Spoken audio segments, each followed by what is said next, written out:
E na disciplina de Sociologia, a nível segunda série,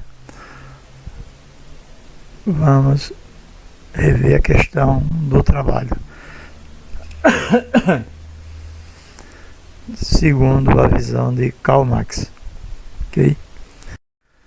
Bom, essa introdução já está no outro slide, mas é para que a gente não possa esquecer desses três pilares quando se fala de problema social na disciplina de Sociologia.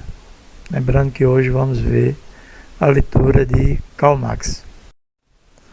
Segundo Karl Marx, a divisão do trabalho se efetivou no momento da separação entre aquele que manda e aquele que obedece, ou seja, o trabalho manual feito por aquele que precisa sobreviver e o trabalho intelectual sobre aquele que precisa ter êxito, ter sucesso na sua carreira profissional, como empresário, como capitalista. Okay? Então Marx descobriu que é a economia que produz o trabalho. Beleza? E em um dos seus escritos, conhecido como Manuscrito de Paris ou Manuscritos Econômicos Filosóficos, ele discute pela primeira vez de forma sistemática o conceito de alienação, ou seja, o conceito sobre como é sobreviver no mercado de trabalho, produzindo sem poder consumir o que produziu. Então, para Marx, o capitalismo moderno gera três formas de alienação, como vocês estão vendo aí no slide, fotos como símbolo de tal ação. Primeiro, o trabalhador separa-se da sua essência. Qual é a essência?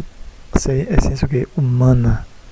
Ele passa a repetir, né, um comportamento parecido com o da máquina, mas que se diferencia por quê?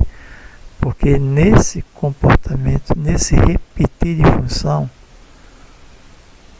ele vai sentir no decorrer do tempo muitos problemas físicos, né, de saúde mental, por ver se desgastar tanto e não poder resolver seus próprios problemas. No segundo, o trabalhador distancia-se do seu produto. Aí o exemplo de uma montadora de carro. Nem todos que trabalham na indústria dessa têm condições de adquirir tal objeto que está sendo produzido. E não é só nesse mercado de trabalho. A texto também funciona dessa mesma maneira. Certo? Então, aquele que trabalha na indústria têxtil, ele só adquire aquele produto que ele produz, aquele tipo de roupa, se por acaso houver algum defeito, né, na linha de montagem. Aí essas indústrias têm um bazar para oferecer no preço menor, para não perder do todo, eles repassam o pinhão. No final da história é sempre isso. E é comum, se vocês observarem, se vocês tiverem a oportunidade de entrar numa loja que vende produtos produzidos por ela mesma, você vai ver uma seção de produtos e roupas mais baratas. Por quê? Porque elas têm algum problema ali na montagem, algum defeito de fiação ou de tingimento, por isso que elas são vendidas mais baratas. E terceiro, finalmente, os trabalhadores têm entre si uma relação aliada, ou seja, tem a foto dessas duas mulheres trabalhando, e mais parece que não estão próximas uma da outra, né?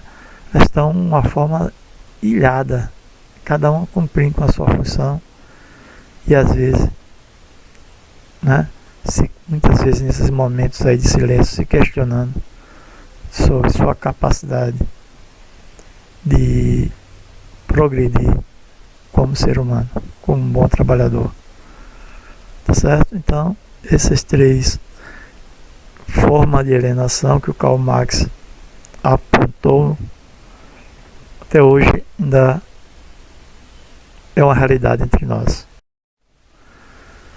E dentro desse contexto todo de alienação, o Karl Marx ele enfatiza muito a questão da mais-valia, né? Isso é um termo criado por ele. Para quê? Para definir, né, a diferença entre o valor produzido pelo trabalho, o salário pago ao trabalhador, certo? E ele coloca aqui, tem um exemplo bem básico, que é: se para suprir a necessidade básica da vida, algo que já está na nossa Constituição, né? Princípio da isonomia, direitos, aquela coisa toda, moradia, educação, saúde, alimentação. O salário de um trabalhador atingido com um trabalho diário de 5 horas, o sistema capitalista, bem como as leis trabalhistas, lhe impede de trabalhar somente meio período, a não ser que você venha a ser o quê? Um funcionário público, certo? Assim sendo, as 3 horas a mais para completar essas 8 horas diárias, elas existem tão somente para suprir a necessidade do lucro do sistema capitalista. Como está aí a charge ao lado dizendo, né? O patrão dando-se uma de bonzinho. É o máximo que eu posso fazer por você. Aí põe um salário mínimo no final do mês, né? E durante esse mês, todo tipo de humilhação, de falta de respeito pelos direitos do mesmo.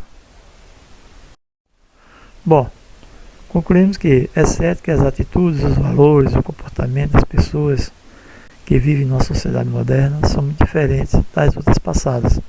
No entanto, a gente lê e relê esses textos desde os 4, 5 séculos antes de Cristo. Parece que nada tem mudado, ou pouco tem mudado, né? Por isso que a gente tem que estar atento. Por isso que eu sempre falo, cuidado, nós não só temos direitos, nós temos deveres. Para que nossos direitos venham com melhor qualidade, venham com mais, né, garantias, temos que ter consciência das nossas obrigações. Não fique esperando que o outro tome decisão por vocês. Beleza? Bom, na sequência, mais 3 questões que a gente vai comentar na próxima aula.